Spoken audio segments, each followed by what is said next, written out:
There's a certain rhythm to silence, isn't there? A hum that fills the spaces where words should be, a weight that presses down when you least expect it. My name is Sophie, and at 35 I've grown accustomed to the quiet of my life, a stillness that wraps around me like a familiar coat. I'm married to Dylan, a man who, to anyone looking in, is the picture of reliability. Steady hands, steady voice, steady everything. We've been together for 8 years, and our marriage is a kind of calm that borders on suffocating. It's not the kind of calm that soothes, it's the kind that makes you wonder if you've forgotten how to breathe deeply. Our days unfold like a script we've memorized down to the last line. Every morning at exactly 7:15, I'm pouring coffee into our matching mugs, while the kitchen fills with the rich, earthy scent of roasted beans. Dylan shuffles in, hair still slightly mussed from sleep, and plants a quick peck on my cheek before grabbing his briefcase. It's the same every day, as predictable as the to-do lists I pin to the fridge: groceries on Monday, dry cleaning on Wednesday, pay the electric bill by Friday. Our home is a study in order, from the way Dylan's shirts hang in the closet, ironed and arranged by color, lightest to darkest, to the way our conversations stick to safe, shallow waters. "How was your day?" I'll ask, and he'll reply with something vague about meetings or deadlines. "Fine," I'll say, even if my day at the office felt like wading through quicksand.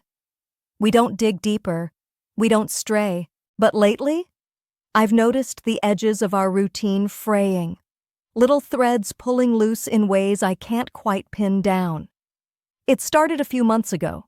Subtle shifts in Dylan that I might have missed if I weren't so attuned to the monotony.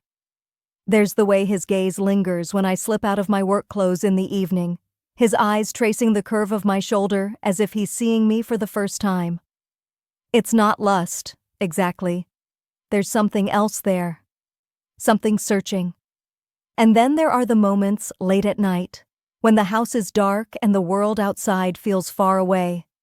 He'll turn to me in bed, his voice low and hesitant, and ask questions that catch me off guard. "What's your deepest fantasy, Sophie?" He'll murmur, his fingers brushing against mine under the sheets. "If you could do anything, no limits, what would it be?" I laugh it off, mumble something about a tropical vacation or a winning lottery ticket, but his expression stays serious, almost hungry for an answer I don't know how to give. These moments stir something in me. Curiosity, yes, but also a creeping unease. It's as if there's a version of Dylan I've never met. A shadow behind the man I thought I knew. I'm sitting in the passenger seat, the world around me reduced to darkness as Dylan ties a silk scarf over my eyes. His fingers graze my temples, light and deliberate, as he secures the knot with a gentle tug. The fabric feels cool against my skin, smooth as a whisper, and it blocks out every sliver of light, leaving me in a void where my other senses sharpen. I can hear my own breathing, shallow and quick, and the faint rustle of the scarf as it settles into place. There's a strange intimacy in this moment, a trust I'm handing over without fully understanding why. Dylan's presence beside me feels heavier now, like a question I can't quite ask. We're in the car before I can overthink it, the engine humming to life with a low, steady vibration that resonates through the seat. The scent of Dylan's cologne, something woody and sharp, mingles with the faint, rich smell of the leather upholstery, grounding me in this unfamiliar darkness. I try to focus on the motion of the car, the way it sways and turns, each curve of the road pulling me deeper into uncertainty. It feels like we're weaving through a maze, the path twisting endlessly, making it impossible to guess where we might end up. My hands rest in my lap, fingers fidgeting with the edge of my sleeve, searching for something to anchor me. The tires hum against the pavement, a constant drone that only amplifies the silence between us. I wait for Dylan to say something, to offer a hint, but he's quiet, almost too quiet. Finally, I break the stillness. "Where are we going?" I ask, my voice sounding smaller than I intend. His response is cryptic, delivered in a tone that's both playful and unnerving. "You'll see soon enough," he says, and I can almost hear the smirk in his words. It sends a shiver down my spine, not entirely from fear, but from the thrill of not knowing. My mind starts to race, grasping at possibilities. Maybe he's planned a romantic getaway, a secluded cabin nestled in the woods with a crackling fireplace and the scent of pine drifting through the air. Or perhaps it's a luxurious spa retreat, the kind of place where every worry melts away under the touch of skilled hands. But neither feels quite right. There's an edge to Dylan's silence, a tension in the air that doesn't match the warmth of those daydreams. I strain to pick up any clues from the sounds around me. The occasional whoosh of a passing car, the faint rhythm of rain tapping against the windshield at one point, though I can't be sure if it's real or just my imagination filling in the blanks. Time stretches on, each minute feeling like an hour, until I lose track of how long we've been driving. My curiosity builds, tinged with a growing unease that I can't shake. Finally, the car slows, the engine's hum softening as we come to a stop. I hear the crunch of gravel under the tires, a sound that cuts through the haze of my thoughts. My heart picks up pace as Dylan's door opens, the cool night air slipping into the car with a faint, musty scent of old stone and damp earth. He guides me out, his hand firm on my arm, and even through the blindfold, I can sense a shift in the atmosphere, like stepping into a different world. The gravel crunches under my feet, unsteady and foreign, as he leads me forward. Then, a heavy door creaks open, the sound echoing in a way that suggests a vast, empty space beyond. The air changes again, now thick with the smell of aged wood and something floral, like wilted roses left too long in a vase. My blindfold is finally removed, and I blink against the dim light, taking in the sight of an old hotel lobby, its grandeur faded but still imposing, marble floors scuffed with time, a grand staircase spiraling upward into shadow, and chandeliers that flicker weakly, as if they're struggling to remember their former brilliance. I turn to Dylan, expecting an explanation, but he's already stepping back, his expression unreadable. "Explore?" he says simply, his voice softer than I expect, almost a challenge. "I'll be waiting." Before I can ask anything, he's gone, disappearing through a side door, leaving me alone in this cavernous space. My breath catches, a mix of excitement and apprehension swirling in my chest. I take a tentative step forward, my shoes clicking against the marble, the sound unnaturally loud in the stillness. The corridors stretch out like veins, dimly lit by sconces that cast long, wavering shadows on the faded wallpaper, its once vibrant patterns now muted to ghostly florals. Antique furniture lines the halls, ornate chairs with threadbare cushions, tables that creak under the lightest brush of my fingers, as if they might crumble at any moment. Every step feels like trespassing, like I'm wandering through someone's forgotten memory. Then, a voice crackles to life, low and commanding, coming from nowhere and everywhere at once, as if hidden speakers are embedded in the walls. "Enter the elevator on your left," it instructs, and my pulse spikes, a jolt of adrenaline sharpening my senses. I glance around, spotting the ancient, cage-like elevator just down the hall.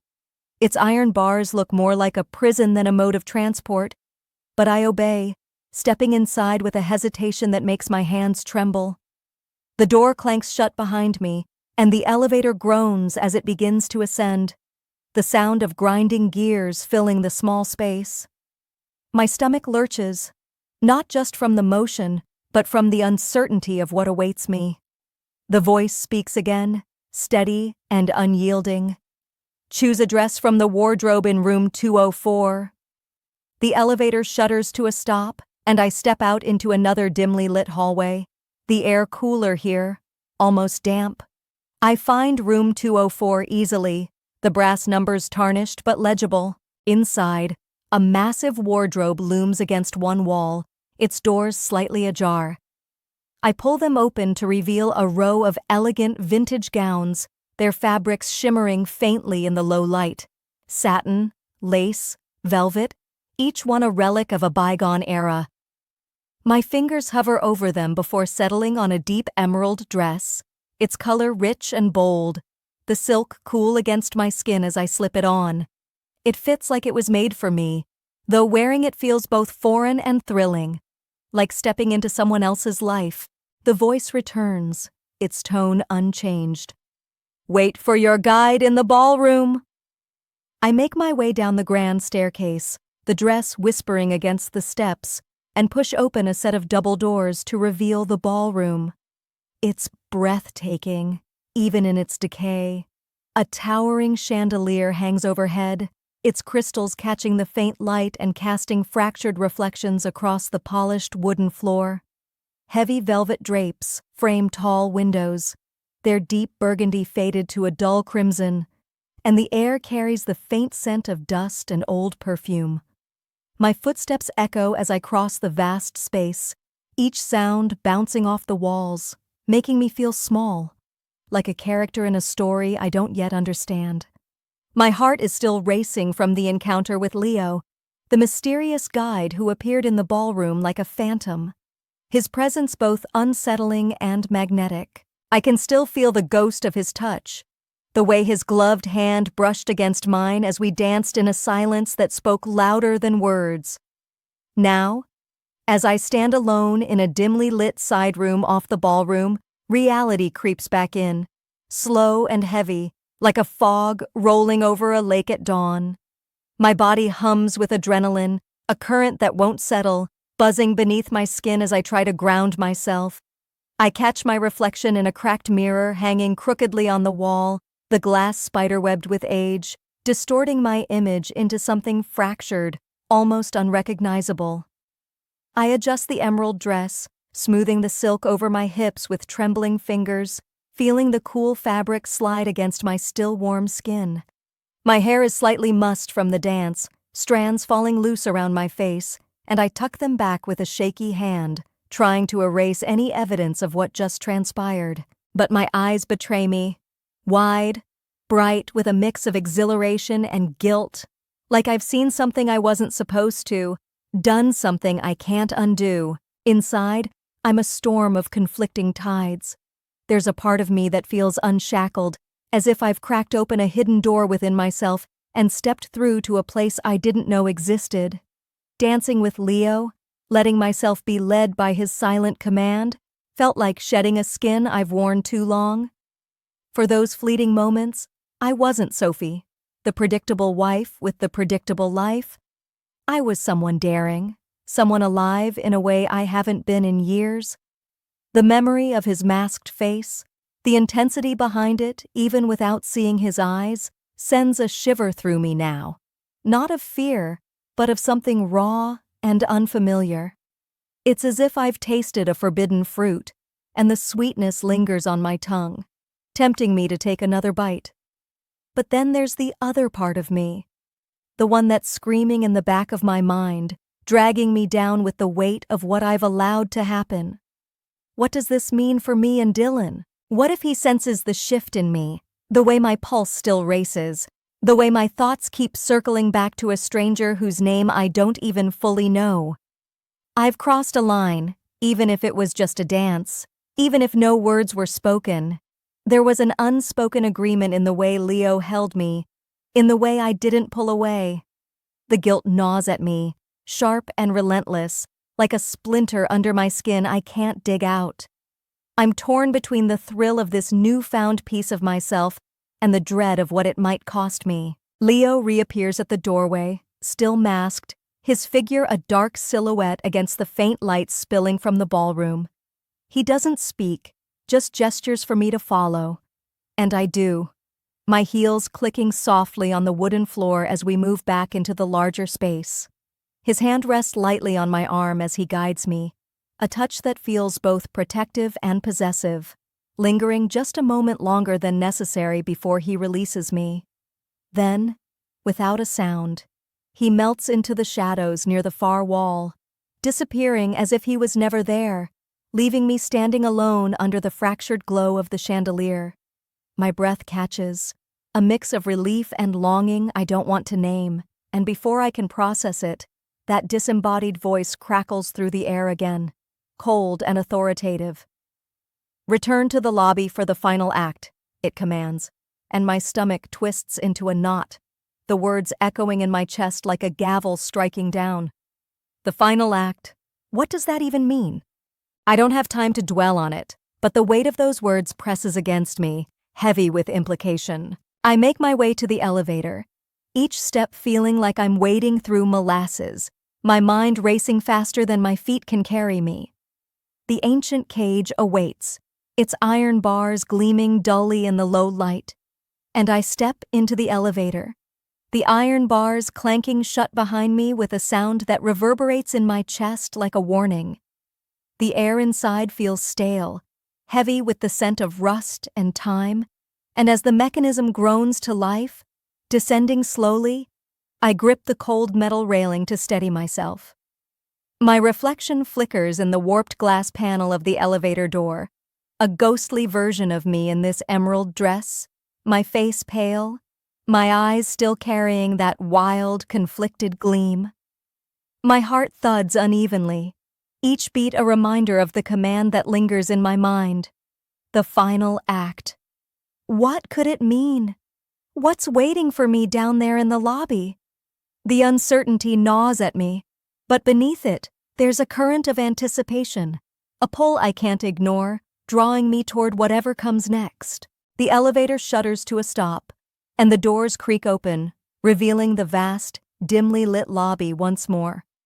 The marble floor stretches out before me, cold and unyielding under my heels, and the flickering chandeliers cast uneven shadows that dance across the walls like specters.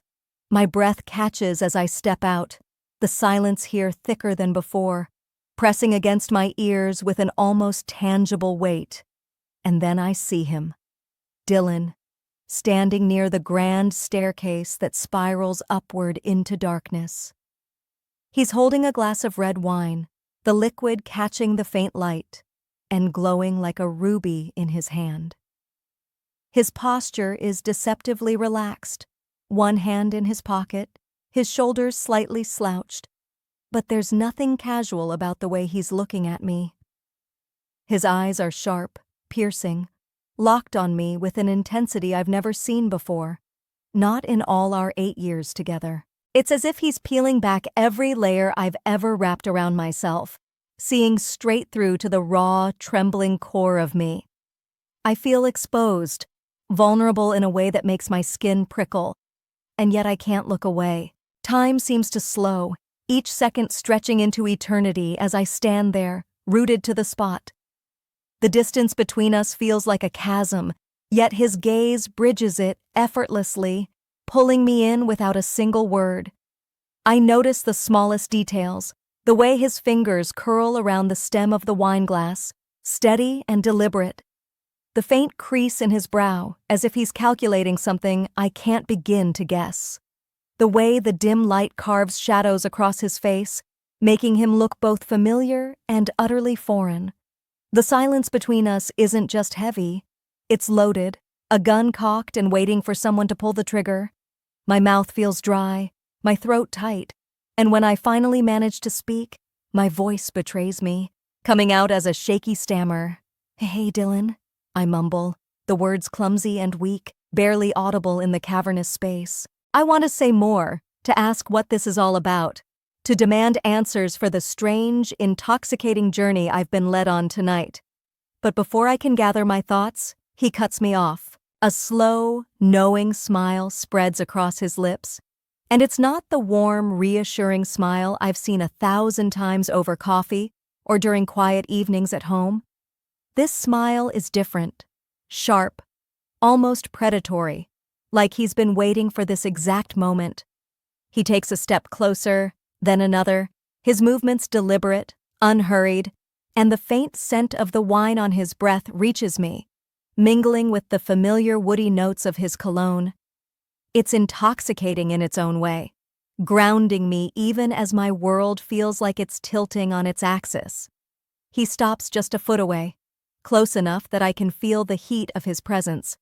And his voice, when he speaks, is low, almost a whisper, but it carries a weight that hits me like a physical force. "I saw everything," he says, his eyes never leaving mine. "And I want more. Next time, a different script." The words hang in the air, each one a stone dropped into the still waters of my mind, sending ripples of shock, confusion, and something else. Something I can't quite name yet. My heart is still pounding from Dylan's confession, from the way his words sliced through the tension like a blade, leaving me raw and reeling. Now, as we drive home in the quiet hum of the car, the night outside feels like a different world, one I'm not sure I belong to anymore. The silence between us isn't the suffocating kind I've grown used to over the years. It's charged, electric, like the air before a storm breaks.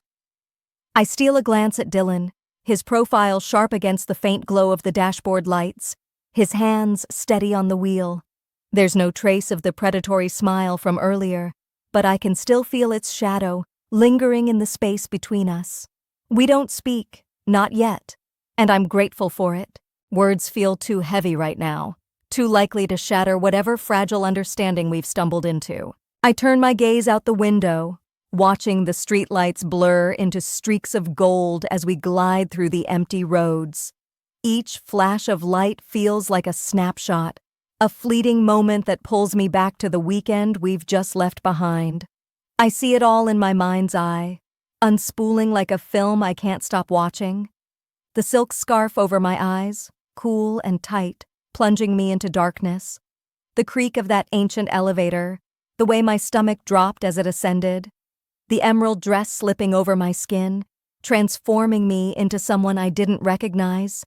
And Leo, his masked face, the silent intensity of his touch as we danced, a moment that felt like stepping off a cliff.